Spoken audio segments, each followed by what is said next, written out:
Welcome everybody to Boot Camp 2022. So my colleague Christopher sent me something this morning about nervous energy and about how when you have nervous energy, usually you want to breathe in and breathe out and really push it down. But if you embrace it and you get excited, it actually sends endorphins to your brain. And then you can send out positive energy. So that's what I'm trying to do right now because I am so nervous. But I can't tell you how good it feels to see people here with me, to feel the energy of boot camp. We have been planning this for so long for all of you, and we're finally here. I can't believe that we're finally here. It's so exciting. Welcome to boot camp. So for those of you who I don't know, I am about to get a little personal, so I should probably introduce myself. My name is Priya Iyer. I am the president of Capacity Interactive. I use she, her pronouns. I am an Indian woman with long, dark brown hair, and I'm wearing a multicolored Indian fusion dress today, which I'm really excited about. Today and tomorrow, the in-person portion of our conference takes place in New York City, which is the ancestral homeland of the Lenape people who were violently displaced due to European colonialism. So, as I said, I'm about to get personal, and hopefully, once I get past that part, you'll get my point, and it will feel worth it. But I really struggled when I thought about what I wanted to talk to you all about today. It took me a really long time to think about it, and once I decided, it took me a really long time to distill it. So the first thing that I want to say is it feels wildly different to walk through the doors of boot camp this year versus 2019, the last time that we were in person. It's heavier. So much has happened over the past 3 years. There are a lot of things that I'm feeling as a weight on my shoulders. I think a lot of you share some of these things. I'm going to list some of them now. One, we are still living through a pandemic. We're still here, still in the middle of a pandemic. We are surrounded by global crises: Ukraine, Syria, Sudan, Yemen, the list goes on. It's all around us. I am still feeling the weight of George Floyd's murder and this long overdue conversation our country is having right now about systemic racism. We are so overstimulated by media and our devices. This is a big one. I don't always recognize how much weight that puts on my shoulders, but it's a big one. I feel it every single day. Climate change has never felt more prevalent. And to be honest with you, I am struggling to keep up. I think that we're all struggling to keep up. There have been highs and lows over the past 2 years. Some low lows. Some of us have lost loved ones as a result of the pandemic. Some of us have lost jobs, security. Some of us are experiencing declining mental health. There have been highs too. People are experiencing job successes. Some people are feeling a renewed sense of purpose. Weddings, engagements, babies. I've experienced a few of these myself, stepping into this role 1.5 years ago. Which honestly has had low lows and high highs, if I'm being honest. And I'm about to experience another one in 3 weeks when I marry someone I met 3 months before the pandemic hit. So just a few things. Now, regardless of what your version is, it's a lot. There's a lot going on. It's a lot to metabolize. The volume is a lot. And us aside, what about our industry? Our industry came to almost a screeching halt 2.5 years ago. And you know what's hard? Rebuilding, recovering, building back. There is so much noise around us. There are a lot of people, marketers, brands, experts, boards, saying that we should be doing a lot of things. You should be doing this. You shouldn't be doing this. Affiliate marketing, influencer marketing, SMS, user-generated content. The list goes on. And what's worse is that we feel the pressure to add every single one of those things to our list. So the list just keeps building and building and building. and our bandwidth keeps shrinking and shrinking and shrinking. So today, I'm not going to tell you to do everything. In fact, I'm going to tell you not to do everything. For example, 10 out of 10 would not recommend that you try to figure out how to be the president of a company for the first time and plan your wedding in the same year. Just wouldn't recommend it. But there was one good thing that came out of, there were a lot of good things that came out of this year, but one good thing that did come out of this year is that my hand's been forced. It's been forced to only do what I can, to only do what serves me, to only focus on what's possible, and to let go of what doesn't. Now, I would be lying to you if I told you that letting go of what doesn't serve me doesn't keep me up at night. Sometimes I wonder, am I letting go of what gave me success? Am I letting go of what makes people like me? What satisfies the people around me? But I've had to let go. I just haven't had a choice this year. I've had to let go. Now, I used to do everything I could to fit in with the people around me. I spent so much time growing up trying to absorb what all of the cool and popular people were doing. There was a phase of logo printed clothing. I wasn't always wearing the right logo, but I was wearing logos when people were wearing logos. There was a moment of spiky earrings and tons of plastic bracelets. That was a middle school phase for me. There was a phase of going to the movie theater every weekend and watching chick flicks. There was a moment of hanging out in our local gas station parking lot. I don't know if anyone here is from the Pennsylvania, Ohio area, but Sheetz, I used to hang out in Sheetz parking lots. Now, I wouldn't say that those things necessarily were bringing me joy, but I was trying to absorb everything I could around me. I spent a lot of my childhood trying to absorb things around me because I thought that they were what I was supposed to do. And at some point in high school, it seemed like some of the cool people were going into theater. That was a breath of fresh air. I loved it. To me, musical theater was basically Bollywood in America, so I was down. I followed that passion all the way to college. I kept building and building more and more interests on top of that.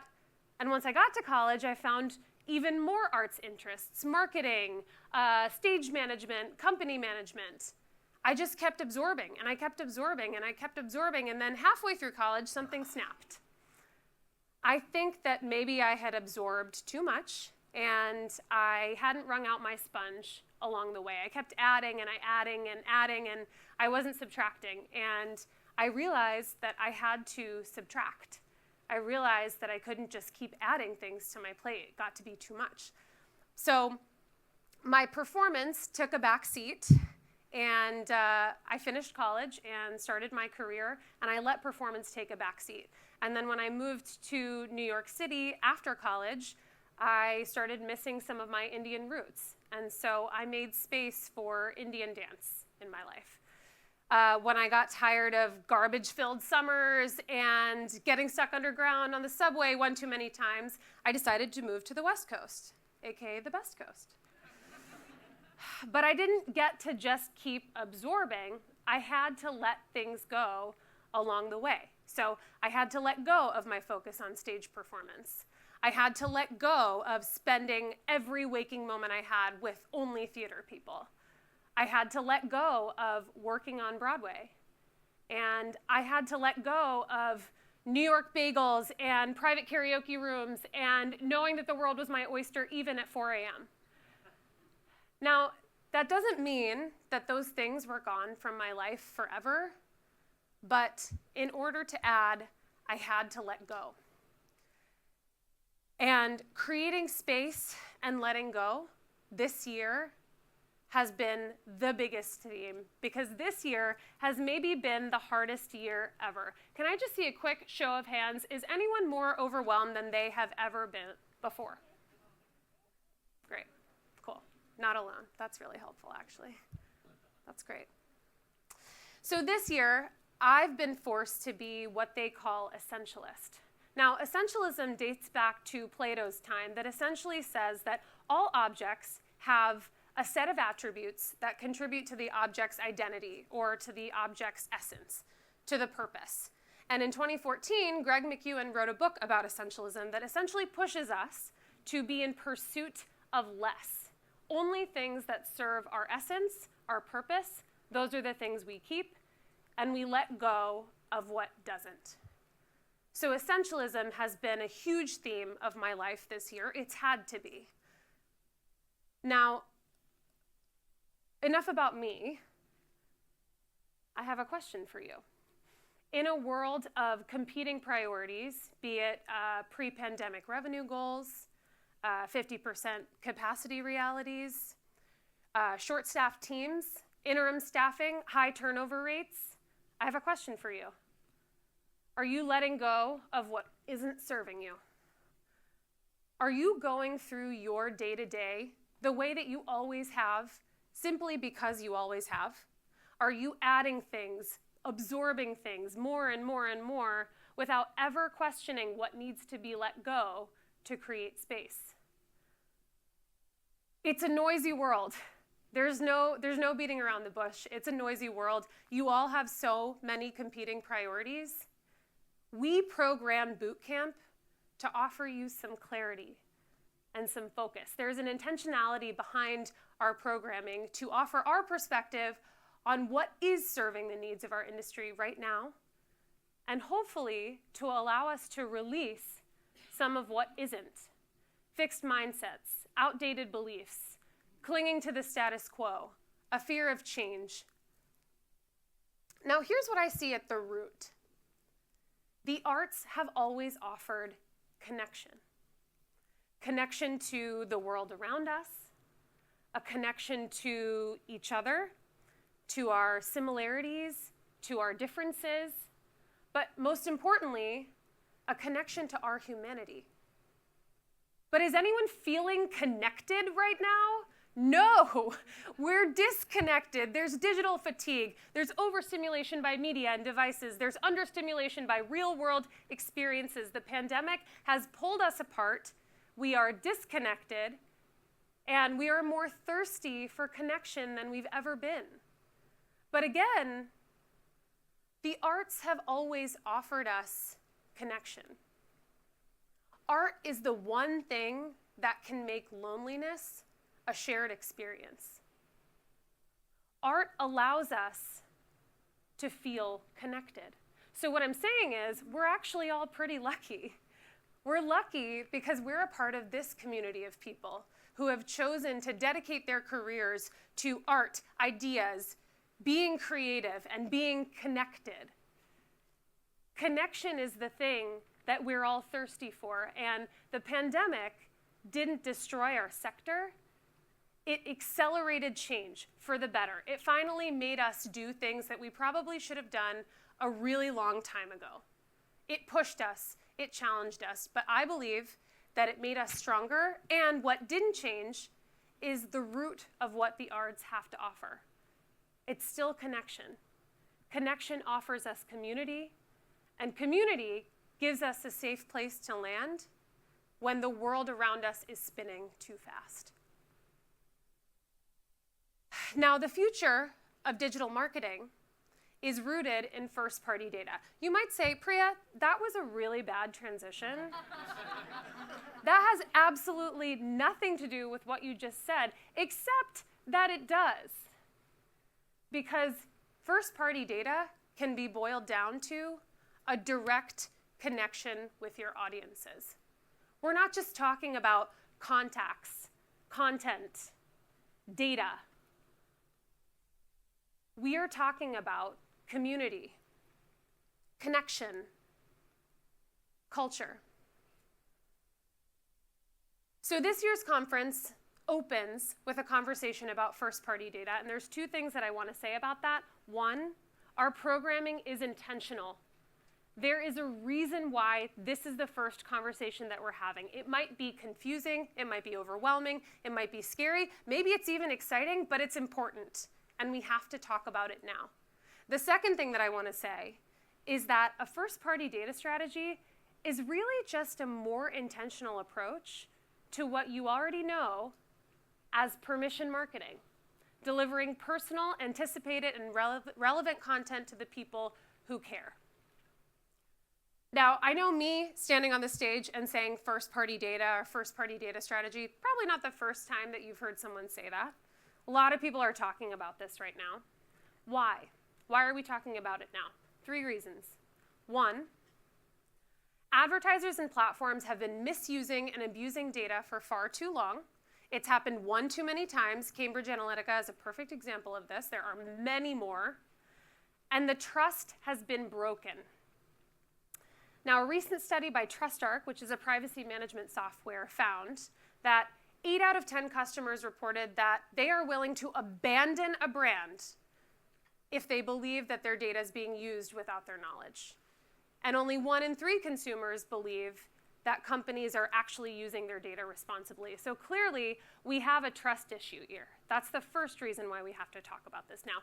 The second reason why we have to talk about this now is because advertisers have not been creating enough value in return for an email address. We've heard many times the cost of anything free should be an email address. You've all seen our founder, Eric Gensler, stand on this stage and say it.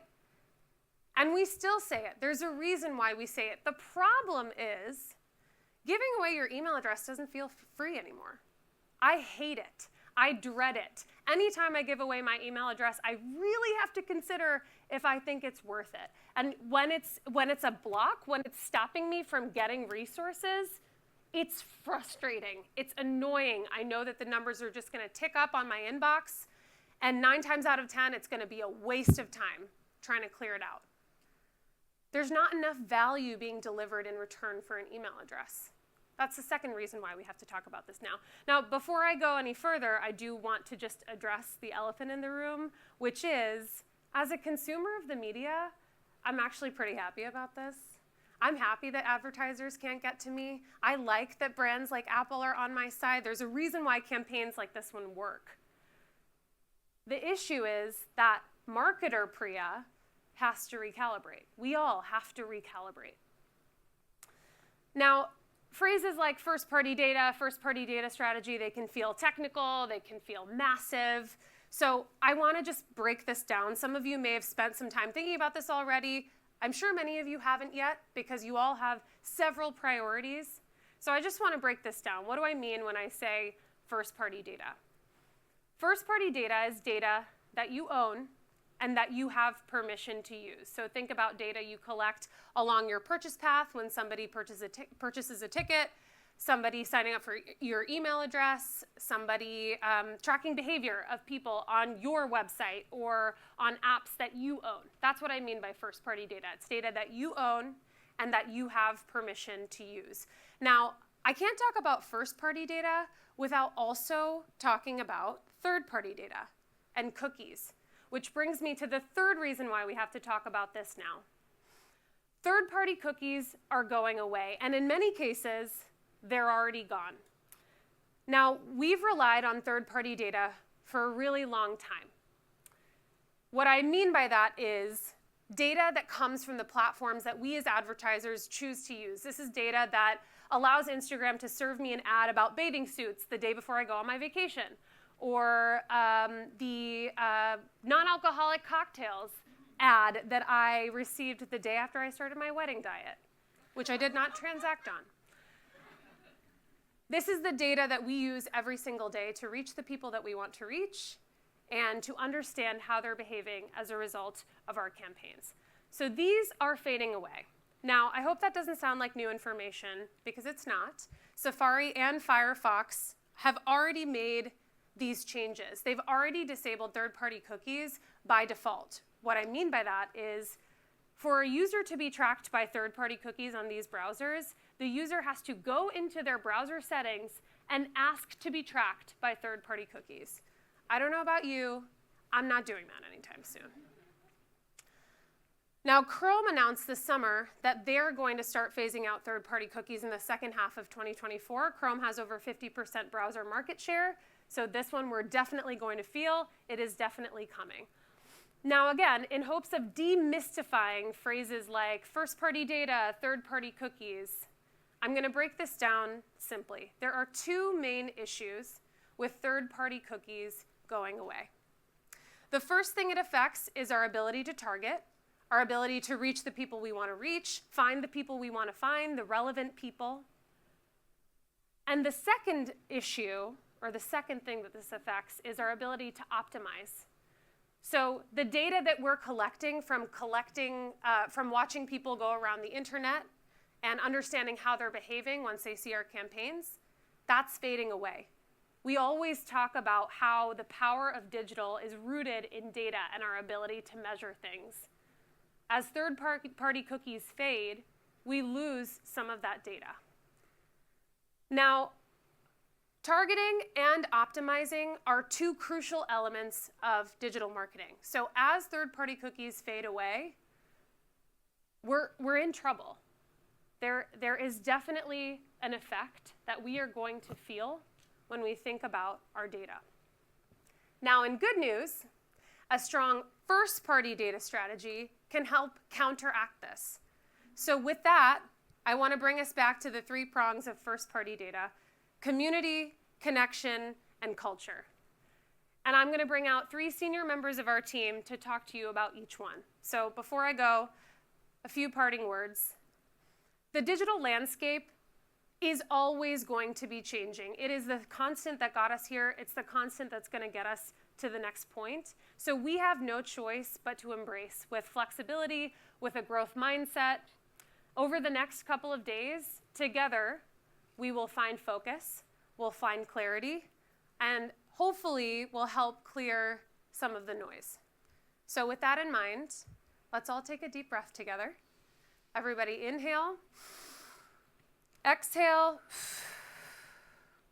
let go of what isn't serving you. Dream big, iterate small. Happy boot camp, y'all.